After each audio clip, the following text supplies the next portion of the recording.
So again, welcome. My name is Jacqueline Scott. This session is titled Beyond the Script, Direct Instruction Strategies and Enhancements for Reading Mastery 4 and 5. What we're going to focus on in this session today are strategies and enhancements that you would add to your script. So these are things that are not in the script themselves. There are things that you add to make the lessons more rigorous, more comprehensive, and more successful for your students. Before we drill down into the nuance of the technicalities of direct instruction, I just want to talk briefly about why direct instruction is so important and the promise and potential that it has. So, direct instruction at Thales Academy is a teaching method, but it's so much more than that. What it is at its heart is a philosophy of clarity and order and respect for the human mind. In an educational landscape where so much is fragmented and uncertain and not rooted in evidence and research, direct instruction offers something that is luminous and steady. It's a counterpoint to that. What it is the gift of knowledge that's presented with precision and with structure and with intention. And so it embodies the belief that every child can learn, and not only can they learn, they can flourish when they're guided step by step through very carefully designed lessons that are built upon over time. And so there's a lot of quiet beauty in this rigor. When you watch a direct instruction lesson, it's not immediately evident just how much is happening. But what it does is it honors time, it respects attention, and insists that mastery is possible for not just a few students, but for all of our students. Direct instruction stands as one of the most extensively researched and consistently validated models of teaching in the history of modern education. There was a study done called Project Follow-Through, which validated that direct instruction is the most effective way to teach young children and to advance their learning, particularly in the areas of reading and mathematics. What makes this program so strong is its clarity and its design. The lessons are meticulously written, they're unambiguous, and the instruction is explicit and deeply intentional. And so that's why it's really important as educators to hone your craft with the script, because the skills that are built into that script are what makes students such successful learners. The enduring promise of direct instruction affirms a really profound truth about human learning, which is that when knowledge is presented with precision and with care and with purpose, understanding becomes attainable for every child. Even though we know that direct instruction is so successful and so wonderful, it is a skill that takes a long time to learn. And so before we drill down into this nuance, I want to talk to you quickly about courage and conviction, because these things are really important when you're becoming a direct instruction educator. Learning direct instruction requires both of these things. It requires the courage to unlearn some habits that you might have learned as a teacher before you were a direct instruction educator, because they felt comfortable, but they were imprecise. It also requires conviction to trust a method that's not grounded in intuition, but in evidence and clarity and care for every individual child's mind. For newer teachers who are learning direct instruction, the courage lies primarily in embracing this precision over improvisation and really adhering to the structure rather than leaning on spontaneity, and recognizing that true freedom comes from teaching from this mastery of form.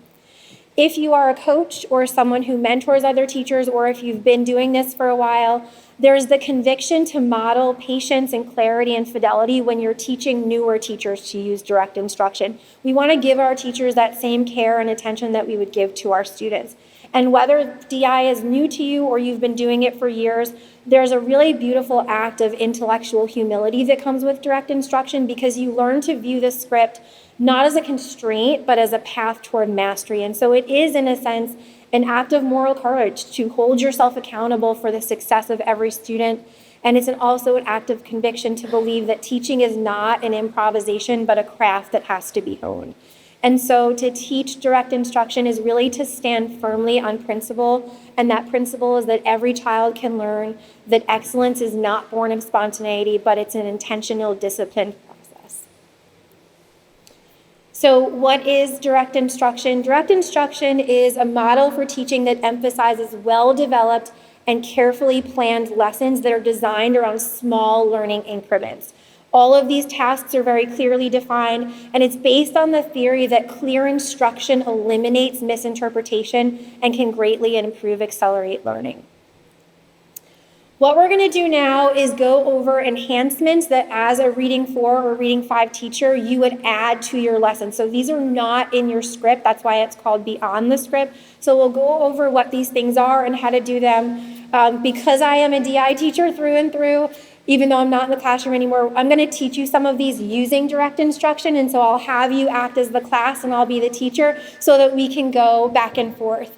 I have a resource for you. I made one for everyone here and also a lot of extras if you want to take them back to your team or your school. They're reference cards. I started making these for myself when I was a brand new teacher. It's really all of the DI skills, one per card, and you can kind of put them on a ring and have them as a good reference. So this will be for you. Please just make sure you stop by at the end so I can give you one if you'd like one.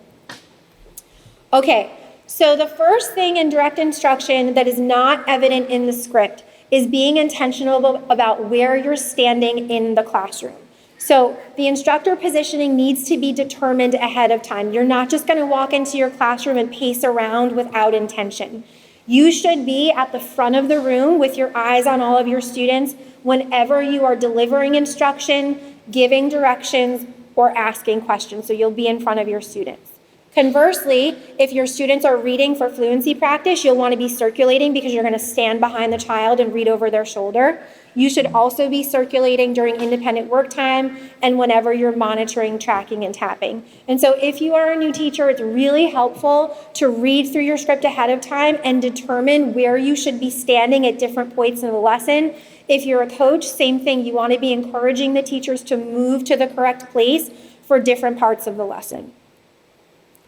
The next skill that is not in your script that you want to be thinking about is how to create a focus. So all of the enhancements that are in this presentation come directly from Ed Schaeffer. He was our DI consultant and a master of form. And he said that with regard to a focus, we must demand the best from our students at all times. And so we should constantly check and praise consistent attentiveness to both you, meaning the teacher, and to the book or the textbook. So there are 3 different focuses that you're going to create in your classroom, and we'll go over them together. So the first one is eyes on me. Let's say that one together. Get ready? Eyes on me. So eyes on me is when you want your students looking at you, not at their textbook or their workbook. So you're going to give that command, eyes on me, and then you're going to pause. And you're going to make sure that every child in your classroom followed that direction, because if they didn't, you haven't secured their attention. The next way you can create a focus is to say, eyes on your book. Let's do that one. Get ready? Eyes on your book. So you're going to give that focus point when you want your students looking at their textbook, not at you. So for example, when they're doing word attack with their word lists. The last one is eyes on the board. Let's do that one. Get ready? Eyes on the board. So that's when you want your students looking at the TV behind you to see the lesson displays. Again, this becomes intuitive. The more you do this, it feels like second nature, but in the beginning, you want to be intentional about what kind of focus you're going to create. When I was a new teacher learning DI, I used to go through my script and I would write EOM for eyes on me or EOB for eyes on book for every single focus point I needed in that lesson. The next thing that is not in your script that's really important are STAR reading rules. STAR is an acronym. The S stands for sit in ready position. Let's say that one. Get ready? Sit in ready position. The T stands for track and tap. Get ready? Beautiful. You be a wonderful DI class. The A stands for answer on signal. Get ready? Answer on signal. And the R stands for read like you speak. Get ready? Beautiful. So effective direct instruction is going to start with you implementing these STAR reading rules as a form of classroom management and academic behavior. So this S, again, stands for sit in ready position. Here's what Ed Schaeffer had to say about that. Always begin each task with students in ready position. This ensures the students are with you and ready to respond and learn throughout the lesson. Doing so will enhance student attentiveness and active participation while reducing off-task behavior and other problematic behaviors. So all of the children in this video are from the Cary campus. So this child here is demonstrating ready position. You'll notice that she's sitting up tall, her head is up, her hands are folded neatly on the desk, her eyes are on the teacher, her chair is pushed in, feet are flat on the floor. This was non-negotiable in my classroom when I was a teacher. It's not about aesthetics. It does look beautiful when you walk into a room and every child is sitting in ready position. That's not the point. The point is to help students be in a learning position that helps them to focus and engage and remain on task. And so Ed Schaeffer has provided us with a couple of strategies that are really good for ensuring success. The first one is to adopt consistent language to use with your students when you want them to sit in ready position. It can be as simple as, show me ready position, and then you can kind of like snap to and get your students to do it. And then what you want to do is very quickly and specifically reinforce just 2 or 3 students. So for example, John, both feet are on the floor, well done. Or Mary, your hands look excellent. What you don't want to do is delay the onset of instruction to wait for every single child's correct ready position to be affirmed. You'll just lose too much time if you do that. And then periodically throughout the lesson, you want to return your students back to ready position to keep them on task. When I taught 4th grade, I had students come back to ready position before every new learning exercise. The T stands for tracking and tapping. Ed Schaeffer told us that students should always be tracking and tapping whenever you as the teacher, they or other students are reading. This ensures proper on-task behavior, and it also significantly improves fluency and comprehension, so it's worth making sure that it's done correctly. Our kindergarten and 1st and 2nd grade teachers do a beautiful job setting our students up for success by teaching this when they're younger. But even as a 4th or 5th grade teacher, this is something that you want to be attentive to. It's something you want to reinforce, and it's something you want to correct if you notice that it's being done wrong. Again, none of this is in your script. It's not going to say, have your students track and tap when they read. You just need to know to do it. And so when students are tracking, they're going to take their index finger and they're going to move it smoothly underneath the words. You want to be attentive to make sure that they're not popping or bouncing their finger. They shouldn't be hooking their finger. You want to have a nice, smooth, clean transition under the words. And you want to make sure that students are always doing this.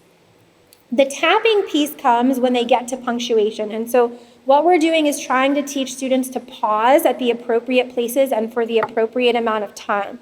So when students come to punctuation that's in the sentence, so we call that internal or within sentence punctuation, like a comma or a dash or a semicolon, they're going to pause for 1 second, and so we want them to tap for 1 second on that punctuation mark.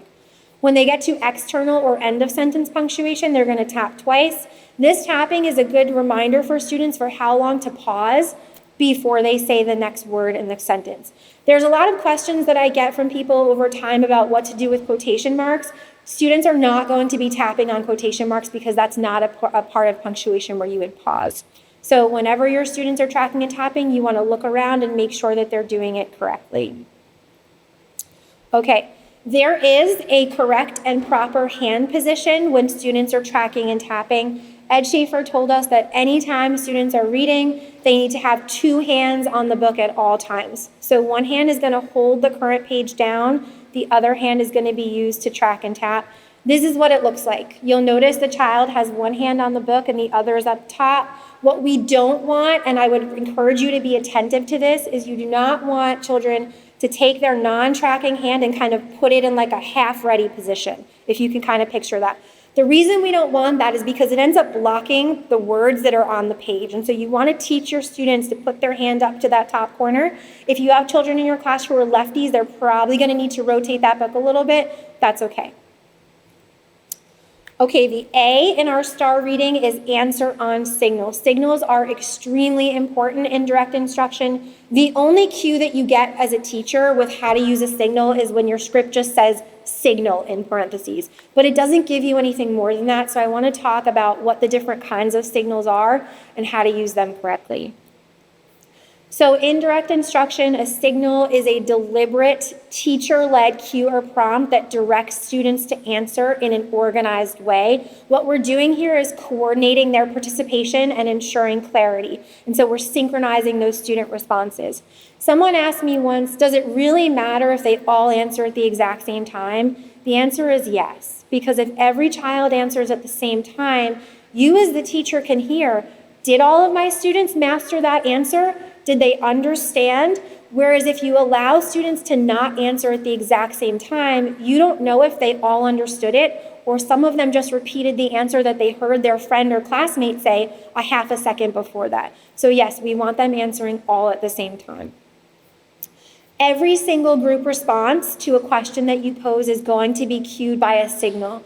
The nature or the form of that signal is going to depend on where your students' eyes should be. So again, this is something where you'll want to preview your script and prepare which type of signal you're using at each time. So there's two main types we use in Reading 4 and Reading 5. In the younger grades, there's some other ones. In Reading 4 and Reading 5, the first cue is a visual cue. So you're going to use this when your students have their eyes on you, not on the textbook. So you'll use something called a hand drop. And I'm going to show you, we'll do this together because it's worth learning how to do. So what you're going to do is put your hand up like this, and you can do it if you want to. And then when you get ready to signal your students to answer the question, you're going to drop your hand. Drop it. Perfect. Okay. You don't have to add an auditory signal to that because your students' eyes are on you, so you're just going to give them that hand signal and drop it. Conversely, if you have your students looking at anything other than you, so their textbook or their workbook, whatever it may be, you can't use a hand drop because they're not going to see when you drop your hand. So you have to give them a signal they can hear so that they know when to answer. So you can either use a finger snap, you can use a clap, you can inflect your voice, but you want to give them an auditory signal that tells them, now it's time for me to answer the question. Okay, this is one of our wonderful teachers at the Cary campus demonstrating a signal. So here's what you're going to do. The first thing you're going to do is you're going to secure your students' attention. You're going to either say, eyes on me or eyes on your book, depending. Then you're going to ask the question. So for example, everybody, what day is today? Then you're going to say, think. Now, as a teacher, there is a real temptation after you say the word think to add more verbal information to that. Please resist. You don't want your voice to influence anything that students are thinking about. So once you say that think, you're going to hold your hand up, and then you're going to be silent for 3 to 5 seconds. When I first started as a DI teacher, I had trouble waiting that 3 seconds, so I used to tap my foot 3 times because you really want to make sure you give them that time to think. Then you'll say, get ready, which tells your students a signal's coming, and then you're going to give the signal. So it's a 5-step process, but in your script, it just says signal. Okay, if you recognize these are clickers, I would implore you to please not use one of these, okay? Here's the reason why. When you press on one of these clickers, it actually makes 2 different sounds. It makes one sound when you press down, and then when you let go, it's gonna pop up and make a second sound. And so this is not a clear signal, it's actually an ambiguous signal because students are going to answer at 2 different times. If you go into a room where these are used, what you will notice if you listen really carefully is that some students answer on the press down and others answer on the press up. So please do not use one of these. A snap is just as effective and much more clear. The last part of our STAR reading is read like you speak. So Ed Schaeffer said to us, students should always read and respond like they normally talk. So not too fast, not too slow, not too loud. The reason this is important is because it reduces memory load when students are speaking at a normal way, which enhances both their fluency and their comprehension. You will notice in a direct instruction classroom that students have a tendency to do 2 different things. One of those things is that they will shout. They're really excited, they love DI, they know the answers, they want to participate, but we don't want them shouting their answers. The other thing we don't want students to do is drone. Droning is when students stretch out the word for longer than they should. It sounds like this, book instead of book. It's not a clean and crisp response. Students drone because what they're trying to do, and this is a noble thing, they're trying to stay together. And so by slowing down the rate of their speech, they're kind of making it easier to stay together, but we don't want that because it's not fluent. And so Ed Schaeffer has given us a really clear process for how to correct shouting and droning. The first thing you're going to do if you hear either of these things is sharpen the student's discrimination by providing a non-teaching example and then a teaching example. So you'll do the non-teaching example first. If you hear the students droning, you'll say, you're saying it this way, book. Show them what it sounds like. Then give them a teaching example. Now show them the right way. You say to them, you need to say it this way, book. Okay, so now students have a clear understanding of what they shouldn't do and what they should do. And then you're going to use one of my very favorite DI techniques, which is called model lead test. You're going to use model lead test to correct that inappropriate response because it was either too loud or droning. Model E test is really worth learning as a teacher because you can use it in every subject and really in so many contexts. So it's not just for this one thing. So the first step in Model E test is to model. You are going to show the students exactly what you want, and you're going to use this specific language. You're going to say, my turn, I can say it like I speak. Let's do that together. Get ready? My turn, I can say it like I speak. Perfect. Okay, and then you're going to model what you want them to do. Then you're going to do step 2, which is the lead step. This is really important because you're going to lead students through how to do it correctly. So then you'll say, our turn. Say it just like I did. Get ready? Let's do that together. Get ready? Our turn. Say it just like I did. Get ready. These things don't feel natural at first, but they will become natural the more you practice them. And then you're going to test the students. So you've told them what you want. You've done it together. Now you're going to let them do it on their own and see how they do. So then you'll say, your turn. Again, say it just like you speak. Get ready? All right, let's do that together. Get ready? Your turn. Again, say it just like you speak. Get ready. And now you're going to listen. You're not going to help them. You're not going to lead them. Listen to their response. Is it correct? Good. If it's not, you're going to go back through the process and correct it. So this is the process you want to use whenever students are making errors of this type. Think time. Think time is not in your script, but it is crucial to effective delivery of instruction. So Ed Schaeffer explained that think time is what allows every child to think about and prepare an adequate response to whatever question you're asking. It is always quiet. So once you say to students, think, you're not going to say anything else. Don't repeat. Don't engage in any other verbal behavior. This takes practice for a lot of people, but it's worth mastering because you want to make sure that you're really giving students that opportunity to think. So again, you'll secure your students' attention. You'll pose the question. You'll say think. Pause for 3 to 5 seconds. Say get ready, and then give them the signal. Okay. Another thing that is not in your script is the criteria for a correct group response. So all your script is going to say is signal. It's just telling you, signal your students to answer. But whenever they answer, you as the teacher need to be listening for 4 very specific things. And these are really important things. The first thing you're going to listen for is that every student responds. You need every child to respond because you need to know if every child has mastered that content. The second thing you're going to listen for is if students are responding fluently or like they speak. If not, use your Model E test. The third thing is that students are responding on signal.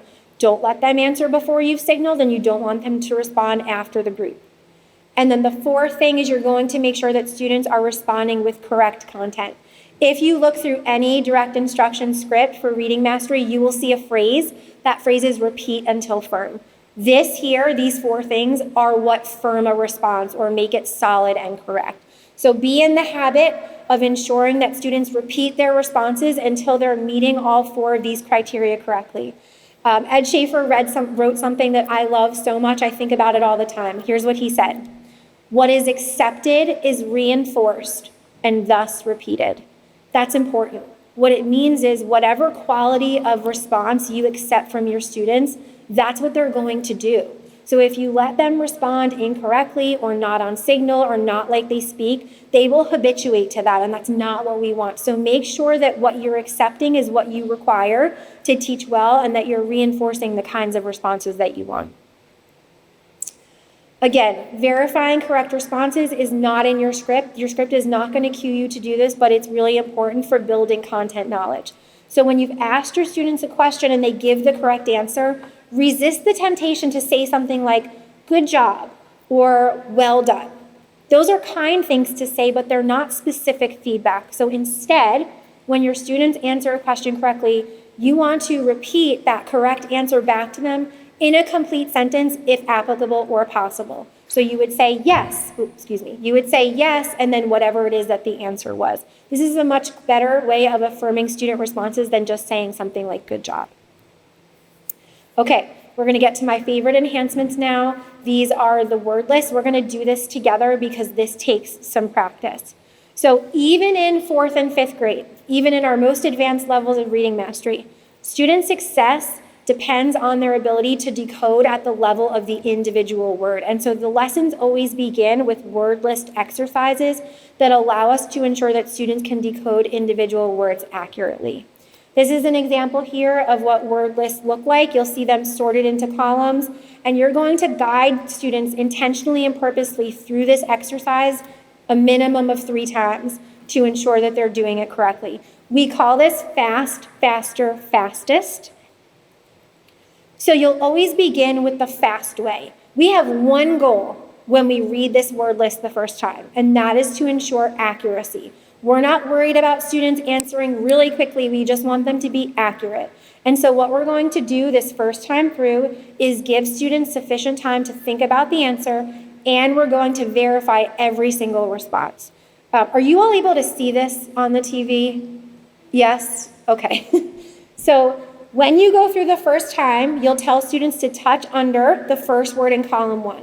And then you'll follow what the script says. So if you can't read it, it says word 1 is acceptable. Everybody, what word? Acceptable. Word 2 is depend. What word? Depend. Word 3 is explore. What word? Explore. Word 4 is frequent. What word? Frequent. Word 5 is natural. What word? Natural. Word 6 is reminder. What word? Reminder. Okay. What you're doing here is giving students a second to think about what you just said, and then you're verifying their correct response. I did a deep dive into Ed Schaeffer's notes, and I found something really interesting. He wrote that for this exercise specifically, we should not say yes, acceptable. We just want to say acceptable. We use the word yes to verify a lot of other responses, but for this one, we're not going to. You're just going to affirm the correct word. Then we're going to go back to the top of the column, and we're going to do it again, and this is the faster way. So we've already guaranteed accuracy. Now we want to increase the automaticity. That is, we want to get students to be answering more quickly. So we're going to eliminate that think time pause and also a verification. So students are going to be looking at their book. You're going to say, touch under the first word in column 1. And then you're going to say, what word? And the students will respond as soon as you say what word. So we'll do this. Okay, everybody, word 1, what word? People. Okay, and then from there, we're not going to affirm the correct responses. We're just going to use the word next to tell students to go to the next word. So word 1, everybody, what word? Next, next, next, next, next. Perfect, you all are an excellent DI class. So that's the faster way.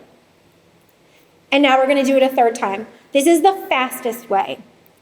So the fastest way is what completes the fluency cycle. We are going to turn over control to our students and let them pace it themselves as long as they're working with 90% accuracy through these exercises.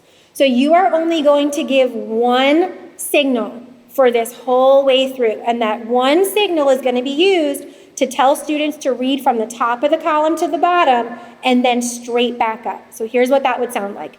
Acceptable, depend, explore, frequent, natural, reminder. Reminder, natural, frequent, explore, depend, acceptable. So it's just that one signal. Let's try that together. Get ready? Acceptable, depend, explore, frequent, natural, reminder. Reminder, natural, frequent, explore, depend, acceptable. Perfect job. So you've done fast, faster, and then fastest. When students are doing the fast, faster, fastest, be attentive to making sure that they're not sing-songing their words together. That can happen sometimes. If you notice them doing that or sort of running the words together, stop them and model the correct way so that they know what to do. Okay, and then you'll repeat this process for the other word columns in your script. We're not going over every DI skill here, but this is something that's worth getting good at because it's going to help your students be fluent readers much faster. After you've done all of your word columns, you're going to do individual turns. So what you're going to do for individual turns is first announce the column, and then you're going to call on an individual student to read that column. So that would sound like this. Column 1, top down, get ready, Jade. Now, someone asked me one time, why are we saying the name last? That's because if we say Jane's name first, everyone who's not Jane knows I don't have to answer this. But if we tell everyone what column and we say the name last, everyone is prepared to participate. So please make sure when you're calling individual turns, you always say the student's name last. You can just tell students to read either top down or bottom up, not both, because we want to give more students an opportunity to participate. As that one child is doing their individual turn, every other student should be tracking and tapping and following along. This gives them another opportunity for covert practice. Okay, vocabulary enhancements. Again, these are not all in your script, but they significantly increase both the depth and the breadth of your students' vocabulary knowledge. You will have to study and prepare your script ahead of time in order to do this successfully, especially at first. This is not the kind of thing that you want to do on the fly.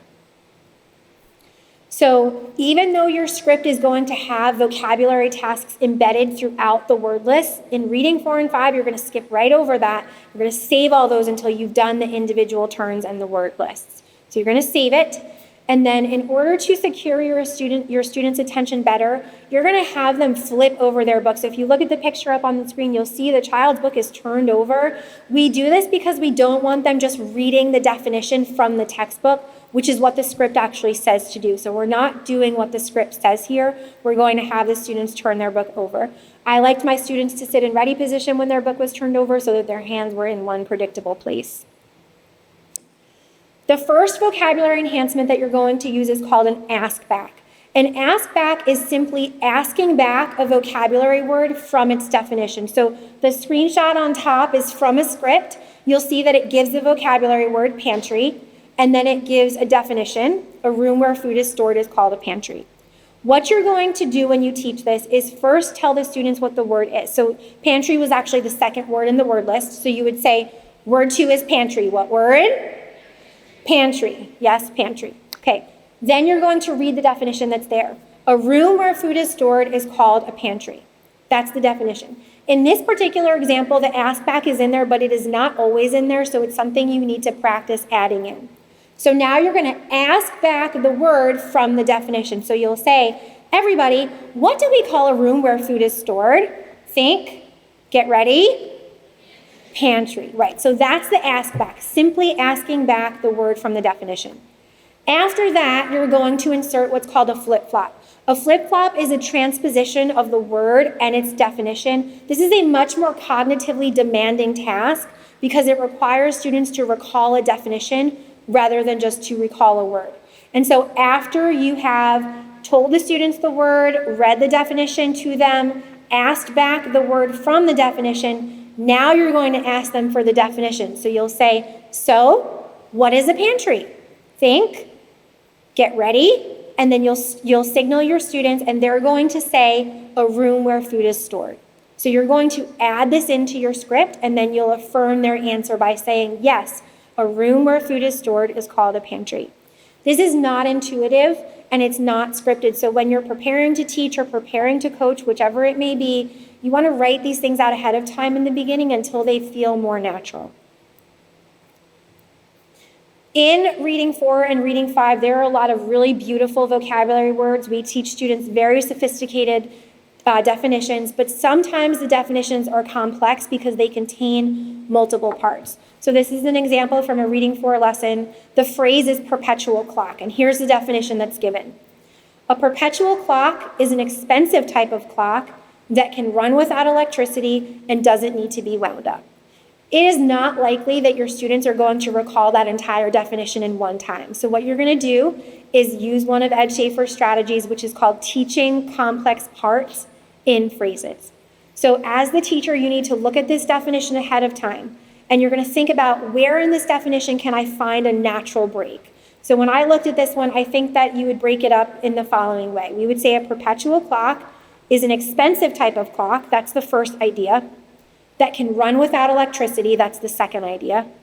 And doesn't need to be wound up. That's the third idea. So you're going to teach your students this in parts. So here's what you'll do. You will hold up one finger like this, and you will say a perpetual clock is an expensive type of clock. That's part 1. Then you're going to hold up a second finger and say the next part. That can run without electricity. Then hold up the third finger and doesn't need to be wound up. And I would probably do that 2 or 3 times so that you can help students kind of internalize that rhythm. And that way, they're learning it in parts, so when you lead them through repeating the definition, you can signal them one part at a time. This feels unnatural at first, but it kind of becomes more intuitive as you do it. So let's practice. All right, here we go. Ready? A perpetual clock is an expensive type of clock. Put your finger up. Let's do it together. Yeah, okay. That can run without electricity and doesn't need to be wound up. Perfect. And I would do that more than one time with them. It will help. I used to let my students put their finger up with me because it helped them to remember it. That worked really well for them. Make sure we're not running out of time. Okay, good. The next vocabulary skill that is not in your script is called cumulative review. And so we want to make sure that students are really internalizing the definitions. If you look up on the screen, you'll see this is a screenshot of a Reading 4 script with vocabulary words and their definitions. There's 4 in this example. Some lessons have more, some have less. The way you'll implement cumulative review is as follows. You will teach the first word and its definition and do your ask back and your flip-flop, just like we practiced. Then you'll do the same thing for the second word. So the first one was in vain, the second one is pantry. Then you'll insert that ask back and that flip-flop. Okay, and then before you go on to the next one, you want to pose a review of the previous item that was taught. So you would teach the third item and then insert your ask back and flip-flop. And then before you teach the fourth item, go back up that column of definitions and ask 1 or 2 review questions that were posed related to those other words. So for example, if you've taught in vain and pantry and parlor, you would want to review what came before it. In Reading 4 and Reading 5, there are word lists that have 7 or 8 definitions. So you're not going to do this for every single word. Handpick the ones that are most worth reviewing. The ones that are more complex, the ones that have multiple parts, the ones that your students struggle with. You want to be intentional about that. But you want to make sure that you're teaching item 1, item 2, go back and review item 1, teach item 3, go back and review item 1 or 2, depending, and so on and so forth. This procedure becomes easier the more you practice it, but it's something you want to decide on ahead of time so that you're prepared to do it when you get to it in your script. Okay, in your script, in your Reading Mastery script, you will see 2 important words and phrases. One will say everyone or everybody, and the other will say individual terms. But that's all that's in your script. There is so much more to these skills than what's printed in your script. So we'll go over this together to make sure we understand how to do both.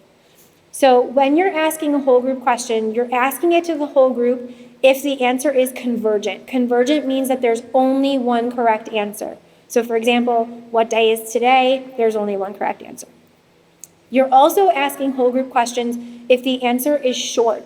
So one word or a simple phrase. You're not going to ask the question to the whole group if the answer is long or has more than one answer, because all students will not be able to answer together in that way. So save your whole group questions for when the answer is both convergent and short. Whenever you are asking a question to the whole group, you are going to precede the question with the word everybody. So for example, everybody, who is the main character in the story? Think, get ready, students will answer. Individual turn questions, again, are used for divergent answers. So if there's more than one answer, maybe because it's an inference or an opinion, or if the response is lengthy. You always want to let students know that you're asking an individual turn question by saying the phrase individual turn before you ask that individual turn question. Then you'll provide think time and call on a student. So you'll say individual turns. Why was the character upset? Think, get ready, Jacob. Call on that student. Remember, the name is last. Now, if we're only calling on one student, that one child has had an opportunity to practice that content. We want to make sure that every child has the opportunity to practice that content. So when you ask an individual turn question, what you're going to do after you ask it to that individual student is restate their correct answer twice, or you can paraphrase it if necessary. So you'll say, yes, and then rephrase what they said if needed and repeat that 2 times. Then you're going to ask that same question to the whole group. And the whole group is going to respond with that answer that you just gave that came from the student. This significantly increases participation, and it ensures that every child is getting an opportunity to practice that content. One of the things that I love so much about these reading mastery skills is they're transferable. So once you have these skills in your toolbox, you can use them in Saxon math, you can use them in Shirley English, you can use them in history, you can use them in science. The language of DI is transferable outside of reading mastery, and it will help you to be a more effective teacher overall. So mastering the difference between whole group and individual turns and getting really comfortable with that language of saying either everybody or individual turns first is very helpful. The last skill I want to talk about, because it's a wonderful one to use even in reading 4 and reading 5, is the goodbye list. So the goodbye list is something that we use to provide either long-term or delayed test and practice to review any troublesome items that students have when they're learning through the lesson or with independent materials. So as the teacher, when you're teaching your lesson, if you're noticing that students are really struggling with how to decode a word or how to recall a vocabulary definition, put it on your goodbye list. Your goodbye list can be as simple as just writing it on the whiteboard. You can put it on a piece of chart paper if you wanted to. And anytime you notice these troublesome items, write them on the list. And then every day, when your students come into your classroom, you're going to review these items that are on the list before you teach your lesson. If students respond correctly to an item for 3 consecutive days, you can remove it from the goodbye list. So they've mastered it, we're done. If they make an error on the item, you're going to keep it on the list for a longer amount of time so that students can practice it. So that goal is going to be 3 consecutive days. The teachers of students in younger grades use this a lot for letter sounds, but this is a great skill to use in reading 4 and 5 as well, because you can use it to work on vocabulary. Okay, that is all I have. I have something for each of you, again, DI cards. What I did here was actually, I made these for myself the first time when I was a brand new Thales teacher because I wanted a reference, couldn't find all these things written down easily. So you're welcome to take one or take some from your team if you'd like. There's a different DI skill on each card. And you can laminate this, you can cut them out. I gave you each a little metal ring if you want to put them on a ring. That's how I did it. It's just a really good reference to have on your podium when you're teaching. If you're newer to this, what's a good strategy for these is to kind of pick one each day and have it open to that on your podium and then really focus on that skill. If you're coaching other teachers, this is a good thing to give them as well, just so they have a useful reference. So if you'd like some, you're welcome to take them. I will bring them up here. Thank you so much for coming. Please feel free to email me if you have any questions.